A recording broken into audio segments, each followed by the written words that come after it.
Round did not work out as expected, but let me just give it 1 second before we actually say the actual energetic good morning to everybody.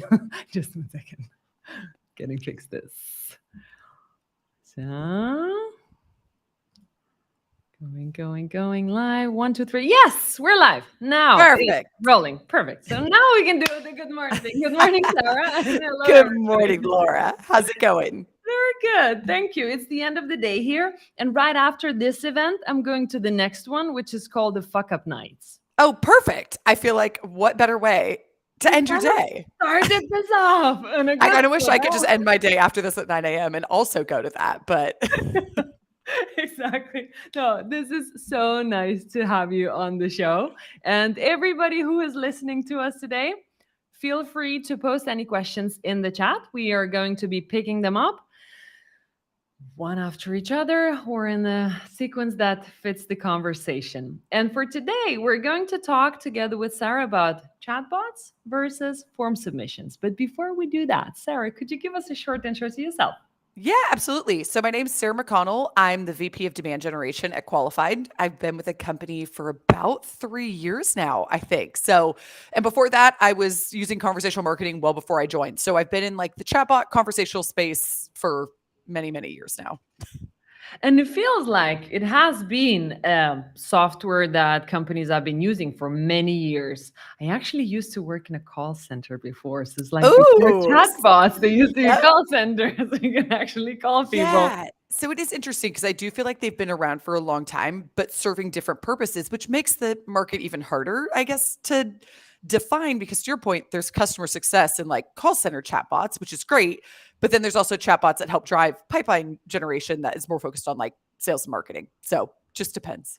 A perfect conversation starter because who would be a better person to talk about converting people through chatbots than a person who has been in demand and in marketing forever? Because as you're saying, let's just define that. They're chatbots for different purposes. If you could walk me through real quick the purposes that chatbots can be serving before we dig into the actual marketing use cases of Yep, chatbots. absolutely. I feel like they're used most predominantly, you're going to see them either in like a customer success perspective. So think on like university pages, they're going to help surface like university articles. So if someone's chatting, I always think about I've been traveling more for work lately. So if I chat with like United, it's going to be customer success. And sometimes they'll have like AI components to them where if you search something, it's going to surface documents that exist within your university that it can help pull up for your customers. So that's one use case for it. The other that you're going to see it is connecting prospects with your sales team. So if someone's looking to purchase something, and I feel like you see it more in B2B than you're going to see it in B2C because people in B2C don't really need to chat before they buy something. If you're like me, you just get caught on an Instagram ad and you buy everything. So you don't need to talk to a human. You don't want to tell anyone what you're doing. But in B2B, where it's like longer sales cycles and, higher price tags, that's where I feel like chatbots and live chats are used more predominantly to help progress and expedite the sales process. Right, right. And this is very interesting. So, for marketing, describe the best use cases for me where a chatbot could be used and a form submit. Let's define that. Yeah, that's actually a really good question. So I feel like from a marketer's perspective, a couple of years ago, chatbots were really viewed as just like a lead gen tool. It's just another way to convert someone on your site. And I still think that holds true, that it is another spot on your site to convert someone. It's really about giving them like what matters to you in the moment. So for a marketer, I think if someone is very top of funnel, so let's say in our case, like we'll do a lot of segmentation of our audiences based on intent data. So if someone comes to our website and we know they just haven't shown a lot of intent, we're going to assume then in an education stage, I'm going to use chatbots to try to move them through the funnel. So I'm going to say, okay, you've been researching attribution. Mm. So I'm going to make sure that my chatbot that pops up when you're on the site says, hey, do you want to download this report about attribution? Something that like isn't a hard sell, but it's going to move them forward in that journey. Now, if they have really high intent, I want to make sure the chatbot that pops up is a lot more direct. Do you want to book a demo? Do you want to talk Mm. whatever it is? So in my mind, it's using it across different pages to talk to people based on where they're at in their buying journey and to serve up something personalized. And now those can also progress into live chat. So where I think from a marketer's perspective, live chat's really effective when you're outbounding. So imagine your BDR team, your SDR team is outbounding to someone and they click through an outbound email.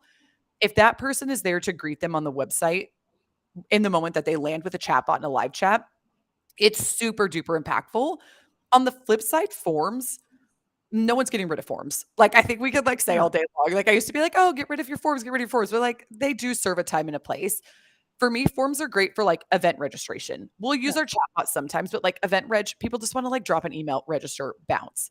Advertising. If someone clicks through an ad, maybe they don't have time to have a conversation. Mm. So I feel like finding the balance of like, there still has to be some forms in case people don't have the time or the energy to like chat with a human at that moment. Yeah. And like we're trained. So like we still expect to use a form. So from a marketer's perspective, I feel like forms are great to have still across your website for things like event registration or on like landing pages from ad click throughs. But having that secondary conversion point of a chatbot that helps your buyers have personalized experiences Yeah. just helps enhance that.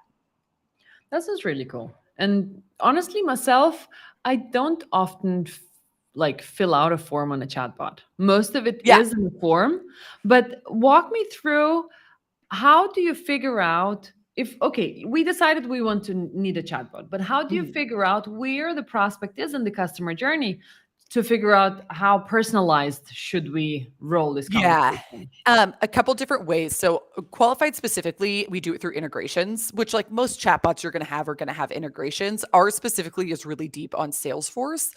But if you have another chatbot, it could be whatever integration that is, but Okay. it's using those integration points. So in our case, Salesforce, and then tying it to your chatbot. So as soon as someone hits your website, you start to use those integrations to fuel it with data to say, like, okay, say it's integrated with your marketing automation platform. This person's been cookied before, they filled out a form and they hit your site. Right. I can see based on your score within the marketing automation platform or the campaigns that you've engaged with, being able to pull that data into your chat platform and then having it on your website allows you to know like where's that person at in their journey. You can do it through Mm. intent data, you can do it through like if you have Beautiful. your Salesforce data, are they in an open opportunity? Are they not in an open opportunity? It's all I think connecting to those data points that are important to you as a marketer, marketing Yeah. automation, CRM, ABM platform, and then using it to help determine where we think they're at in their journey. That's really cool. And if you were to look into that from the ABM perspective, I remember I spoke with Katrine from Pixels.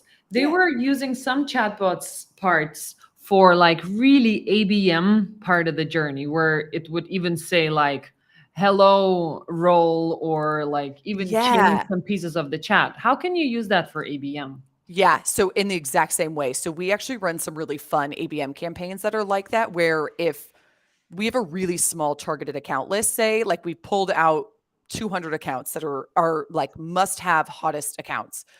If we're running a full blown campaign to them, no matter what they do when they click through, if we know their company, we want to greet them by their company name. And because it's ABM, we have a lot more things happening. So, like a great example of this is we'll do direct mail as part of our ABM campaigns. Uh-huh. As part of that, we'll say, like, hey, to get your whatever it is, the direct mail piece, come chat with us on the website. We'll get your address. We'll send it to you, whatever it is. Now, if you use like a direct mail platform like Sendoso, totally fine. You can still do it through that. But it's reaching out to them and using that chatbot when they click to the site to say, hey, did you want to get this direct mail piece? Or let's say we're inviting them to an event. You can use a chatbot to help like them register for the event, something like that. So I Mm. think because you integrate your chatbots into your ABM platforms, you can leverage all of that data to make sure the chatbot mirrors exactly what that account is getting from an ads perspective, an outbound perspective, whatever you're doing. Those two Mm. things can be correlated to each other. When does it get creepy? Always, like it already is, which is so funny. So, like particularly with qualified, we actually have like a live view, so you can see when someone's on your website and what they're browsing. So, like in real time on the back end, I can see like what pages are you on, what are you typing, what are you clicking. Now, when marketers hear that, they're like, "Oh my god, it's so cool." Other departments are like, that's not as cool. That's really creepy. So we actually have a university person that does training. And it's like, if the company is in like MarTech, they're like, live view is great. Now, if they're in cybersecurity or like OPSEC. She's like, okay, you don't want to reference. I see you're looking at this page because that scares people. So like, it's one of those things as marketers though, like we want all the data. You want as much as you can Yeah. get. And so it's always kind of creepy, but it is like, how do you use it? Like you can make it not creepy if you just use it. Yeah, precisely. Like do it a little bit more generic, even though it is Yeah, so yeah. And personalized. we'll tell people that. We're like, hey, you obviously have all of this data. And that's such an interesting point too, Laura, because we found if like reps came in and had a conversation, they're like, hey, Laura, thanks for clicking on this. Sometimes it's cool, sometimes it's not. And they're like, that's weird.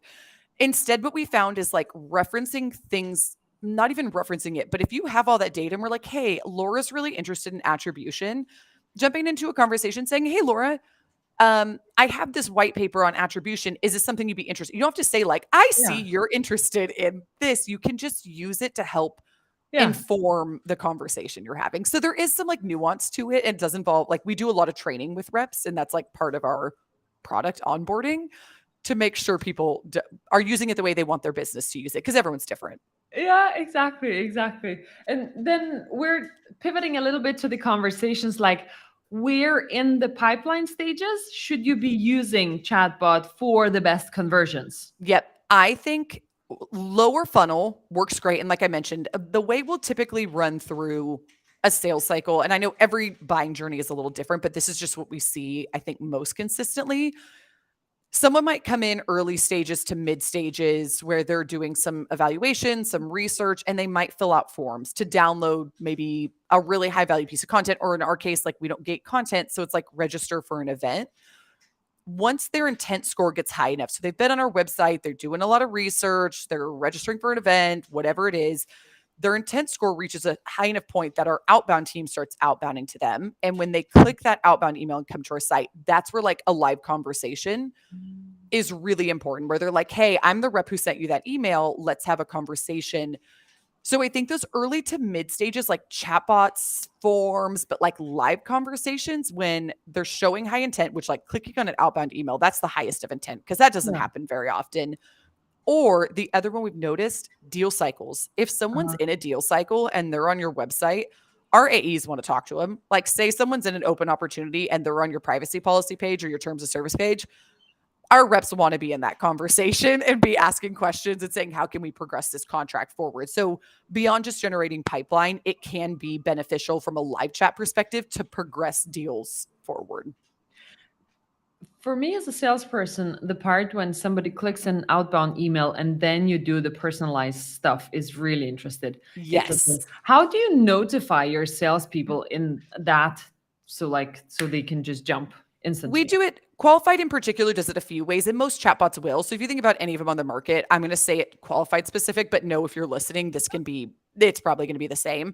Slack alerts or team alerts. So that's more of like Okay. the instantaneous. We have in-app alerts. Now for reps that are using it all the time, great. For someone like an AE who's not using it all the time, the Yeah. in-app alerts don't work as much.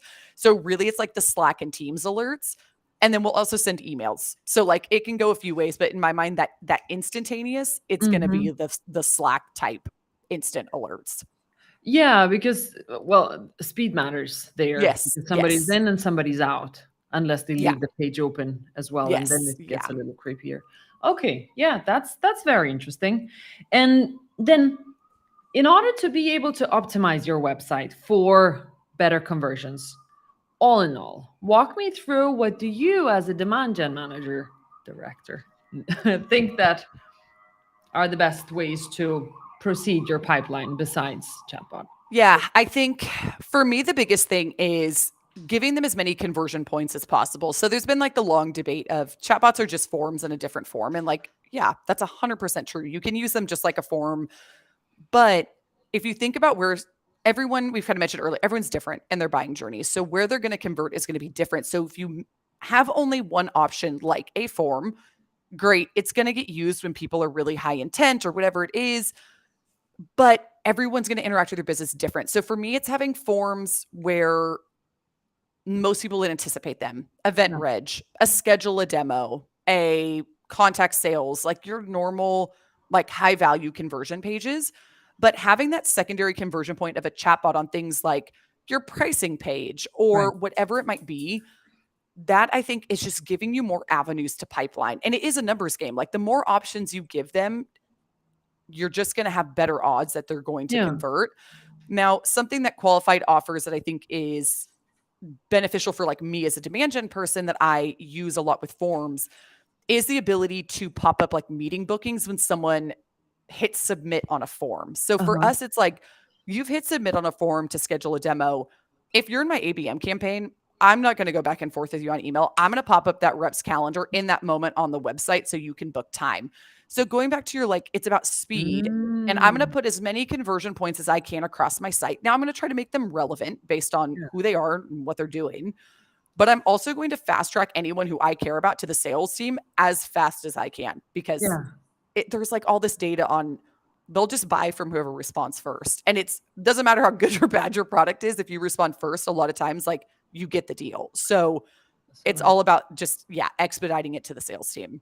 Yeah, very, very interesting. So, from your data, given that you run a lot of ads and organic and stuff like goes through all the funnel, where do you see most of your prospects are using the chatbot to interact or to book demos? Yeah, it's usually in like that mid to bottom stage. Like most people when they're early stage, if you've never heard about a company and you're on their website, the chatbot I like to have there again to like help nurture them. Like, hey, here's a Mhm. piece of content you might find useful, but I don't really expect anyone to have a live conversation with them because I Right. wouldn't be ready to have that conversation. I'm not going to have a conversation in that moment.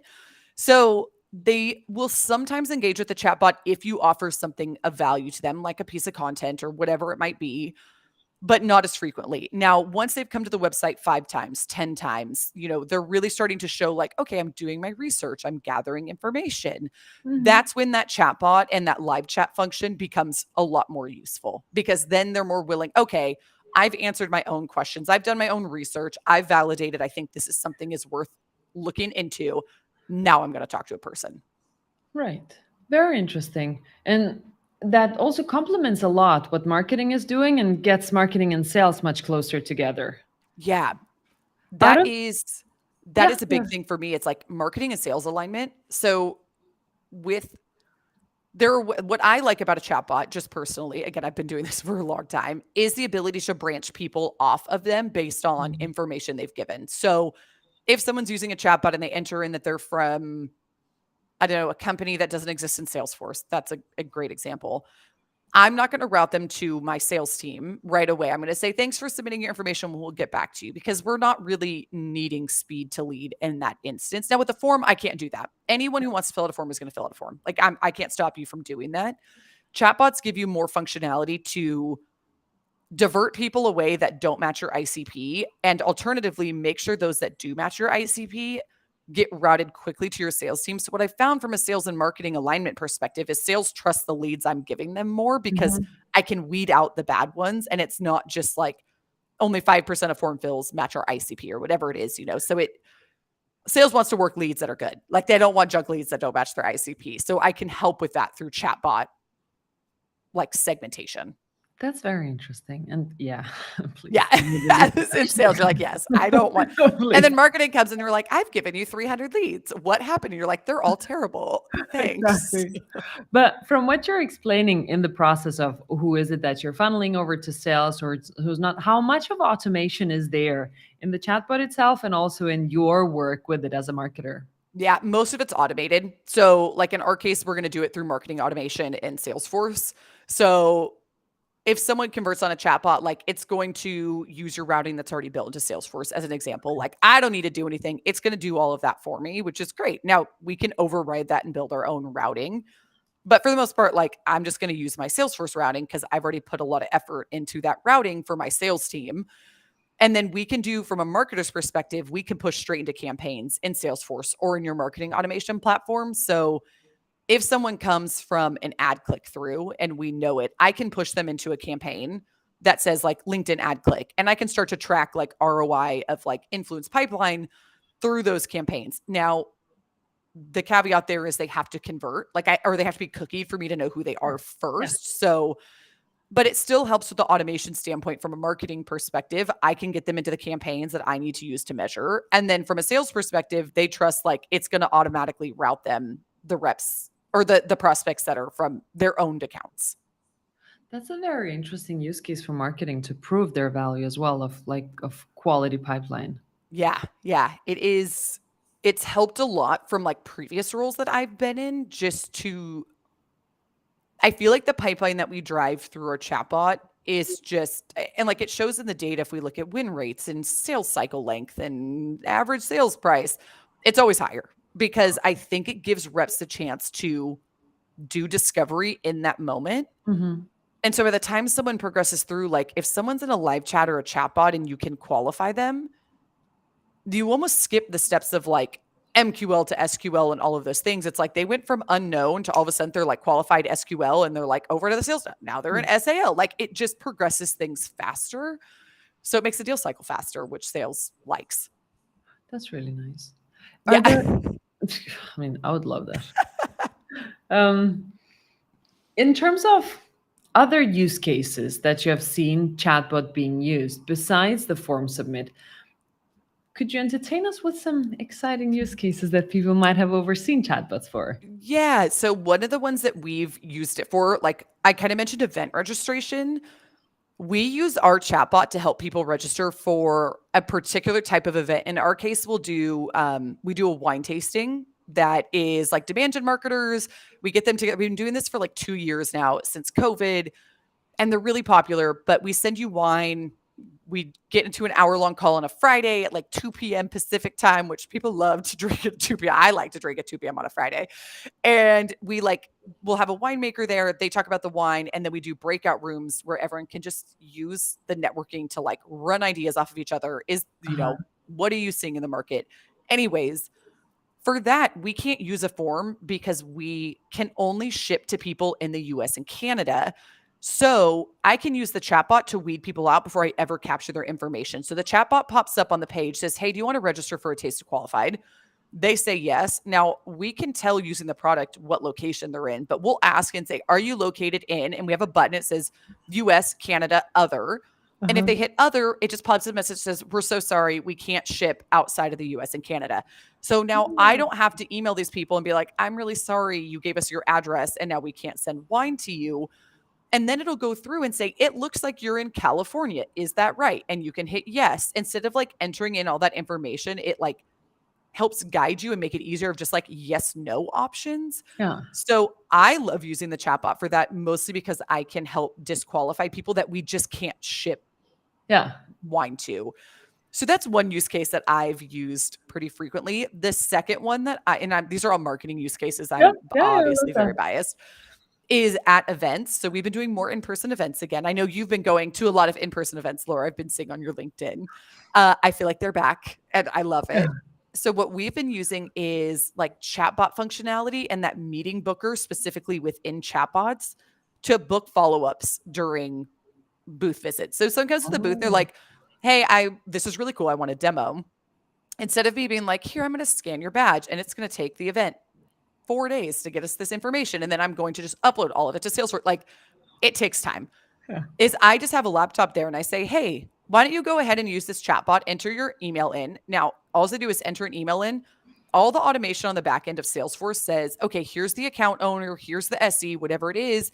It pops at their calendars, lets them book time, and you just move on. So letting them book that follow-up there at the meeting and like on our website is really cool. So they Yeah. like see our website and interact with us versus us like grabbing a business card or like having to do. I used to do automated, like I would go into Salesforce and like look the person up and chatter the rep and be like, "Hey, we don't have the list yet, but this person stopped by the booth." Like I can just have them book their demo right Yeah. there, right now, when they're most interested checking out our stuff. That's very cool. That Yeah. that's a very good use case because yeah, the struggle of face-to-face events and booking the meetings at the right time is absolutely It's real. so hard to people come up and they're like, "Do you have a business card?" I'm like, "I haven't had a business card in like 4 years." Like, I don't Exactly. have one. It's like, you see me. No. Here's the phone number. Yeah, I'm like, I'll write it on a piece of paper. I don't have a paper and pen. Like, I can't even do that.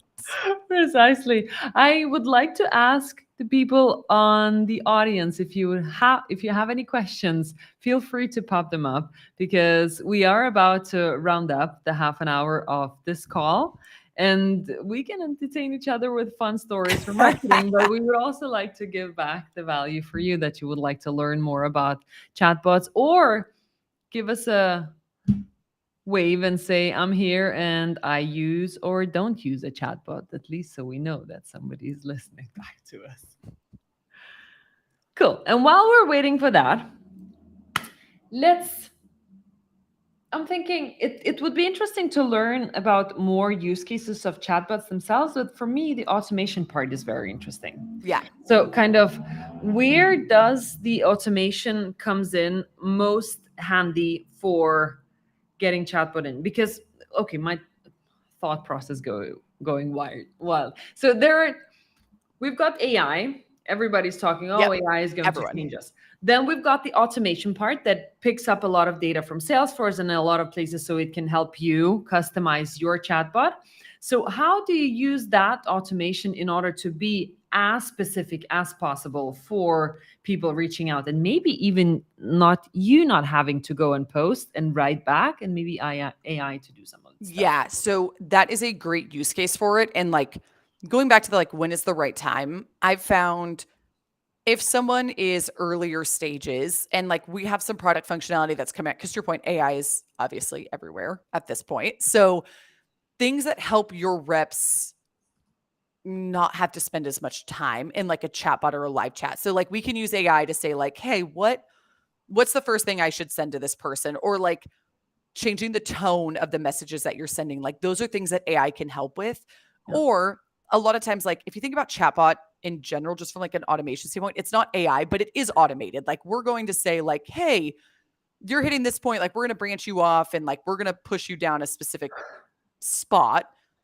But I think humans have to be there when it's like that bottom of funnel. Like you want a human talking, you don't want AI. Like we always ask people, if it's your ICP. Through Restream, but I can see that we've got some Oh, questions on perfect. LinkedIn. So let's pick them up.